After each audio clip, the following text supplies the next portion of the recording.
तो मध्य प्रदेश के नेताओं को आखिर हुआ क्या है, ये सवाल इसलिए क्योंकि इन दिनों वो अजीबोगरीब बयान देते हुए नजर आ रहे हैं। पहले मंत्री विजय शाह ने कर्नल सोफिया कुरैशी पर विवादित बयान दिया।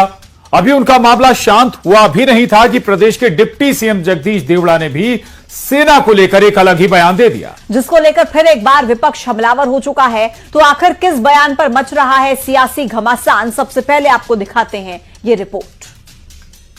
कही है जगदीश देवड़ा का यह बयान बेहद ही घटिया और शर्मनाक है। ये सेना के शौर्य और पराक्रम का अपमान है। जब पूरा देश आज सेना के सामने नतमस्तक है, उस वक्त हमारी जाबाज सेना के लिए बीजेपी के नेता अपनी घटिया सोच जाहिर कर रहे हैं। बीजेपी और जगदीश देवड़ा को माफी मांगनी चाहिए। इन्हें गजब बयान सामने आ रहे हैं। सवाल ये कि क्या मंत्री जी बोलने से पहले जरा भी विचार नहीं करते हैं? Bureau report, news 18। और अब जगदीश देवड़ा के इसी बयान पर सफाई भी सामने आई। उनका कहना है कि उनके बयान को गलत तरीके से पेश किया जा रहा है। प्रभारी मंत्री के नाते ऑपरेशन सिंदूर के मामले में भी मैंने कहा और जो कुछ अभी हुआ है उसके बारे में मैं बोला था और मैंने ये कहा था कि देश की सेना ने जो काम किया है ऑपरेशन सिंदूर में, उसकी जितनी सराहना की जाए उतनी कम है।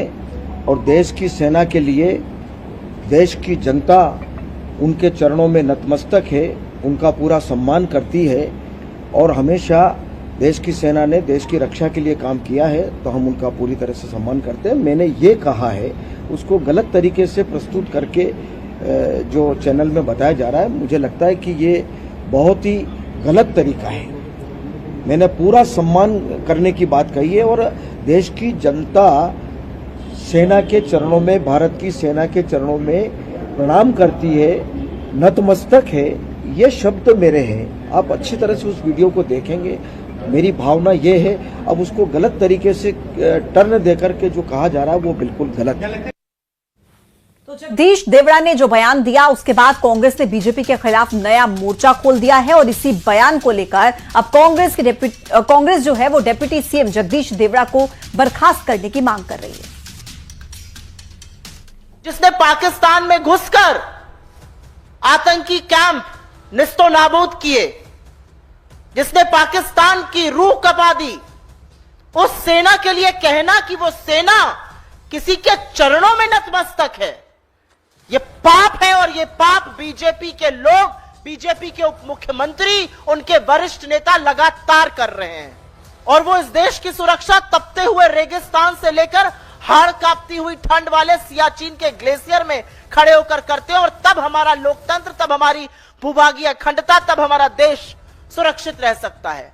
और ऐसी सेना के लिए जिस व्यक्ति के मन में इतनी दुर्भावना, इतने गंदे विचार हैं, वो व्यक्ति किसी भी पद पर रह ही नहीं सकता है।